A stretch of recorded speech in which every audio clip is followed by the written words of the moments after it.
Hop, j'éteins. Hop.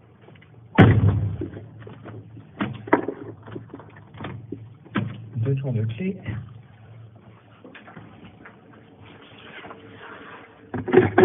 Et sur la boîte à enduit. Merci infiniment. À plus tard. Voilà, nous allons vérifier. Tintin. Tintin. C'est bien ça. Voilà, c'est calme. Ça reste assez calme à Saint-Étienne. On peut racheter des vinyles si on veut quand même.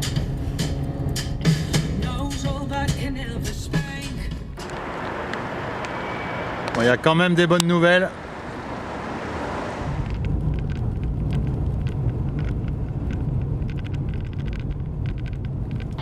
Alors, retour au collège.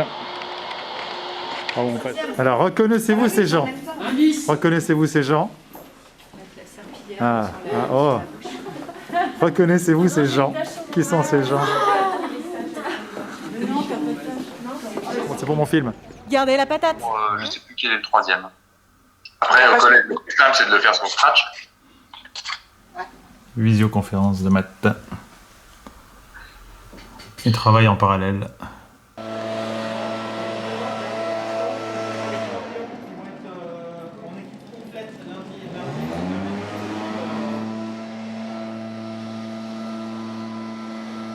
Il y aura effectivement des bouteilles de gel hydroalcoolique à bien laisser sur place pour qu'on puisse ce fameux sas en parallélien en fait.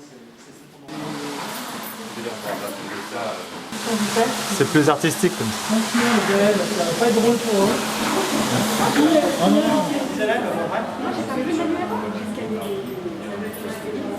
Alors ça, on ne sait pas parce que je ne passe au ticket, donc ça sera la fête. Bonjour à tous, vous voyez que je ne me suis pas, mais vraiment pas du tout ennuyé depuis hier après-midi. Saint-Étienne, le collège, patati et aussi patata. Nous reprenons avec les 5e et l'exercice de conversion. Vous avez longtemps, oui, on en fait beaucoup des conversions, mais on s'entraîne, on va être au top du top. Alors, j'ai mis en rouge l'unité dans laquelle était donnée la première aire. On avait 54 mètres carrés, on demandait de le convertir en millimètres carrés. Tout simplement, on rajoute les zéros, ok, et je coupe par groupe de 3, donc là j'ai 54 millions de millimètres carrés.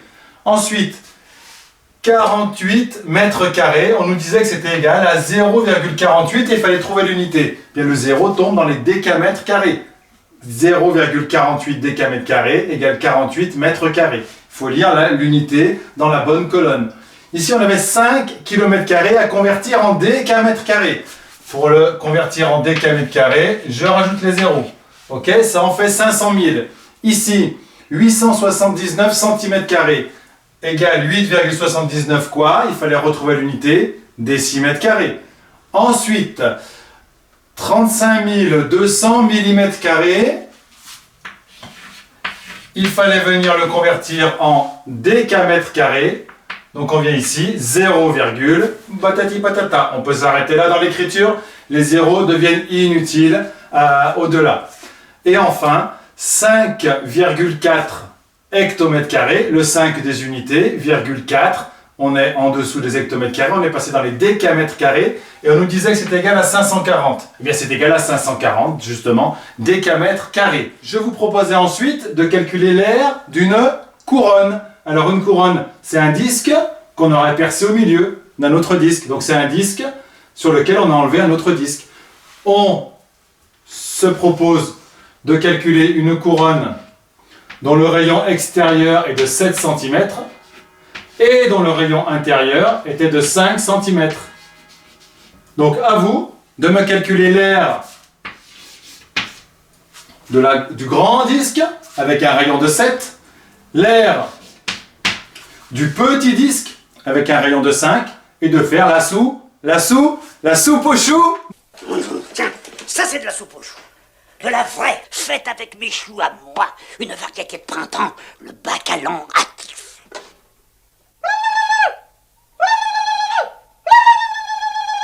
Non, la soustraction. Allez, on passe au quatrième. Donc en quatrième, direction la fête de Farenne, direction les fêtes de Chariot, la grande euro magique. Et la grande euro magique, attention messieurs, mesdames, tout le monde gagne, mais il y en a une partie qui perd quand même. Si la case est rouge, quand vous tournez la roue, vous perdez. Si la case est verte, vous gagnez un lot. Si la case est jaune, un autre lot. Golo dans la case. C'est le sport national chez nous, quoi. Ouais, je comprends. Voilà. Alors on demandait combien il y a de chances qu'on gagne quelque chose quand on lance cette roue. Eh bien, il y a 4 cases gagnantes, 4 secteurs gagnants sur 8 au total. Donc la probabilité de gagner quelque chose est de 4 sur 8. 4 sur 8. C'est pareil que 1 sur 2. On peut simplifier les fractions, on peut le voir ici aussi. On a la moitié de la roue qui est perdante, l'autre moitié qui est gagnante, donc on a une chance sur 2 de gagner.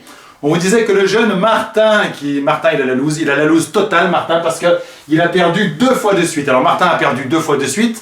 Est-ce possible? Ben oui, c'est tout à fait possible de perdre 2 fois de suite. Puis si on est vraiment pas chanceux, on peut aussi perdre 50 fois de suite, c'est pas impossible. À force de jouer, on augmente nos chances de gagner, mais c'est tout à fait possible de perdre 50 fois de suite.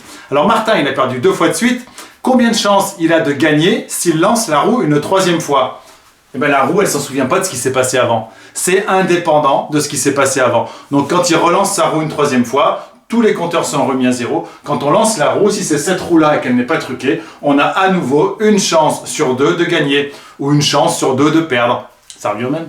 Je vous propose pour la prochaine fois de faire l'exercice numéro 8, page 167. Je vous montre un petit visuel. C'est intéressant parce que ça mêle la lecture graphique, les statistiques, les probabilités. On va avoir un petit peu arriver à faire la différence entre la fréquence des issues et la probabilité. Donc d'abord sur une expérience qu'on a tentée, on va faire des statistiques, on va compter combien de fois sont sorties certaines couleurs sur un dé qu'on lance. Alors je vous remontre le graphique, voilà. Vous avez différentes couleurs de dés, il y a une face bleue, une face rouge, une face jaune, une face verte et il y a 2 faces noires sur ce dé à 6 faces.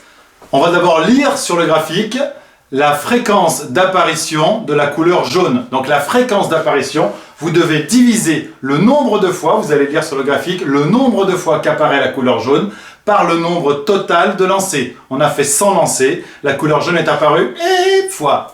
Pareil pour la couleur noire, donc on aura calculé ces 2 fréquences. À quelle fréquence sont apparues la couleur noire et la couleur jaune? Ce sont des constatations, d'accord? Ensuite, on va modéliser mathématiquement cette situation. On va chercher des probabilités. Quelle est la probabilité que la couleur jaune sorte quand on lance ce dé?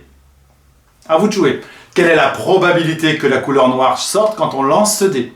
À vous de jouer. Quelle est la probabilité que la couleur jaune sorte quand on lance ce dé?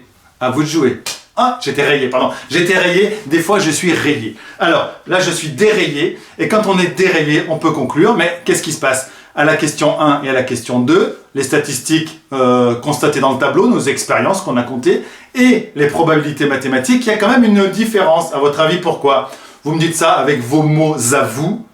Mots à vous, il y a un S à mot, on peut dire mots à vous. Et on se retrouve lundi pour corriger tout ça. Moi, je vais préparer mon petit blind test numéro 7. Je vous attends très nombreux demain. Et n'oubliez pas de répondre. Il y en a qui me disent « Ouais, c'était super, mais j'ai oublié de répondre. » Oh mince alors. Allez, on a plein de patates qui arrivent. Super! Oui, alors, qu'est-ce qu'on garde? On garde la patate. Gardez la patate. Gardez la patate.